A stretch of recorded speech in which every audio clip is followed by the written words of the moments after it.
राधे राधे। अब हम भागवत पाठ करेंगे। भगवान की सेवा हो गई, अब भागवत पाठ होगा। बोलो भागवत भगवान की जय।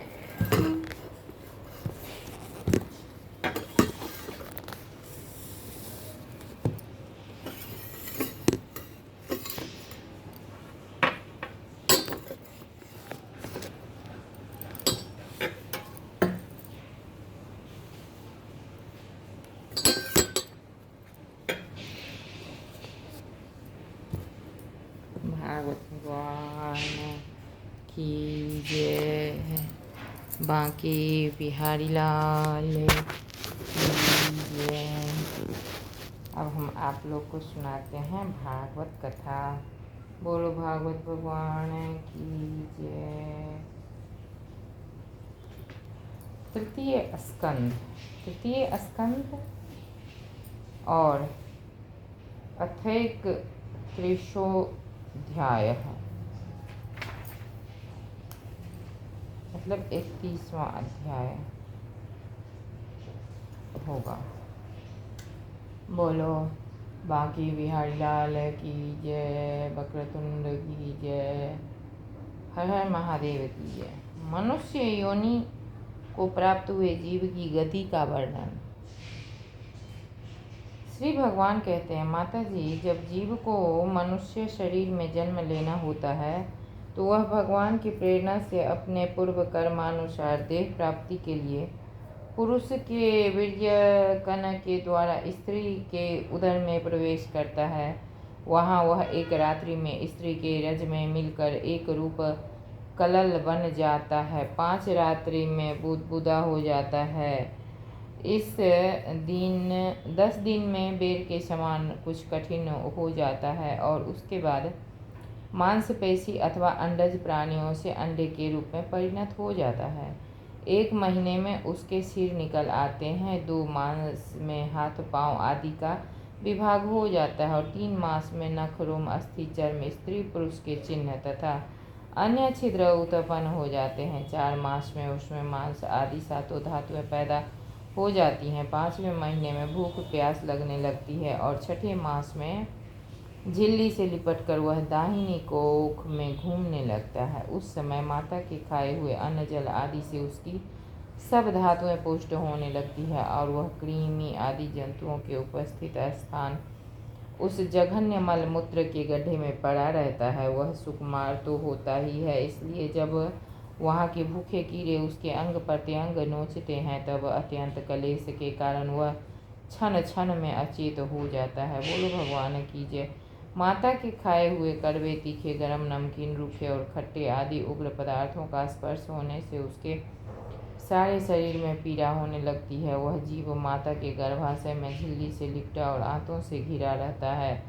उसका सिर पेट की ओर तथा पीठ और गर्दन कुंडलाकार मुड़े रहते हैं। वह पिंजरे में बंद पक्षी के समान पराधीन एवं अंगों को हिलाने डुलाने में भी असमर्थ रहता है।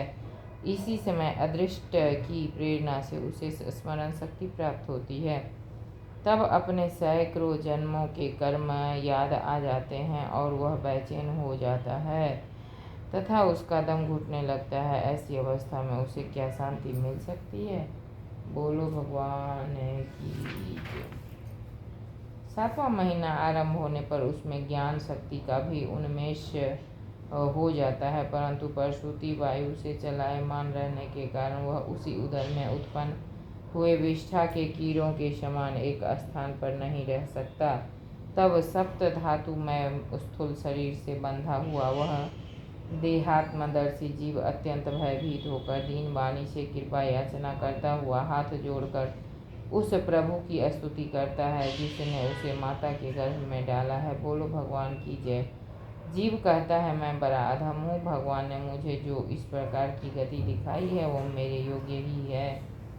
वे अपनी शरण में आए हुए इस नश्वर जगत की रक्षा के लिए ही अनेक प्रकार के रूप धारण करते हैं।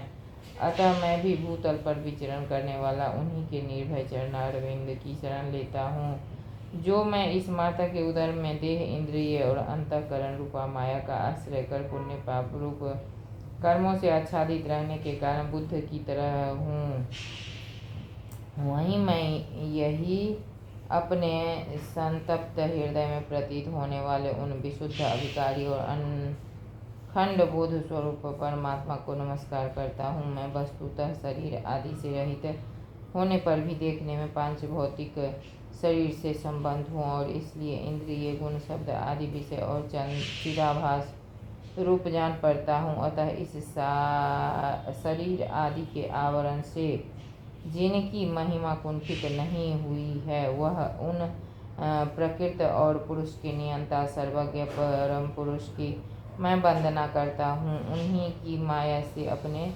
स्वरूप के स्मृति नष्ट हो जाने के कारण यह जीव अनेक प्रकार के सत्वादि गुण और कर्म के बंधन से युक्त एवं संसार मार्ग में तरह तरह के कष्ट झेलता हुआ भटकता रहता है। अतः उन परम पुरुष परमात्मा की कृपा के बिना और किस युक्ति से इसे अपने स्वरूप का ज्ञान हो सकता है। बोलो भगवान की जय।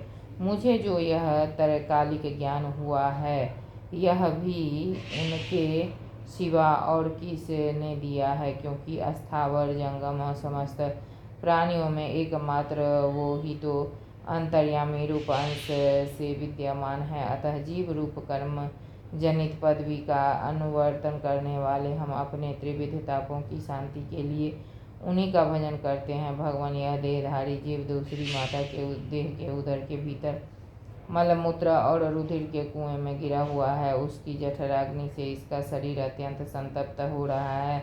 उससे निकलने की इच्छा करता हुआ यह अपने महीने गिन रहा है। भगवान, अब इस दीन को यहाँ से कब निकाला जाएगा?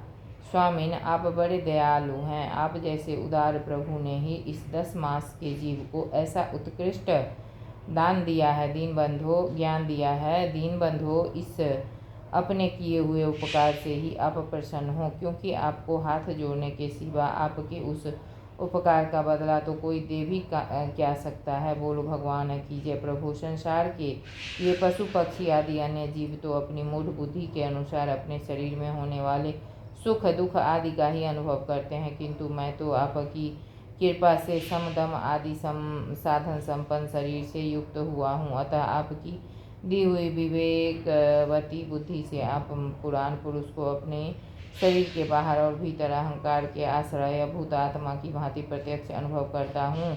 बोलो भगवान की जय। भगवान, इस अत्यंत दुख से भरे हुए गर्भाशय में यद्यपि मैं बड़े कष्ट से रह रहा हूँ, तो भी इससे बाहर निकलकर संसारमय अंधकार कूप में गिरने की मुझे बिल्कुल इच्छा नहीं है, क्योंकि उसमें जानने वाले जीव को आपकी माया घेर लेती है, जिसके कारण उसकी शरीर में अहं बुद्धि हो जाती है और उसके परिणाम में उसे फिर इस संसार चक्र में ही पड़ना होता है। बोलो भगवान की जय। इस तरह तृतीय स्कंध में 31वां अध्याय हुआ अतः मैं व्याकुलता को छोड़कर हृदय में श्री विष्णु भगवान के चरणों को स्थापित कर अपने बुद्धि की सहायता से ही अपने को बहुत शीघ्र इस संसार रूप समुद्र के पार लगा दूंगा, जिससे मुझे अनेक प्रकार के दोषों से युक्त यह संसार दुख फिर न प्राप्त हो।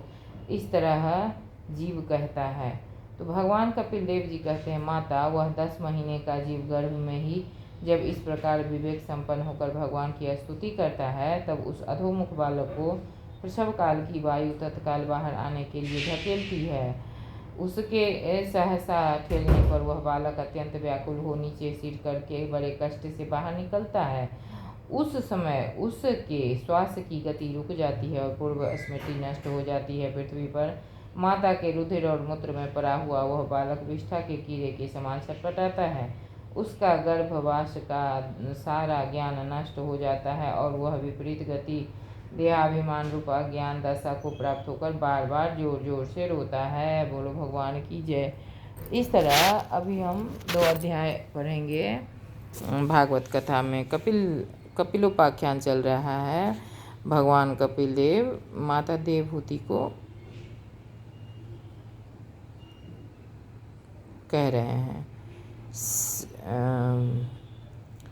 और ये अभी चल रहा है। बोलो बांके बिहारी लाल की जय। आज हमारे द्वारा आप लोगों की यह सेवा हुई। राधे राधे।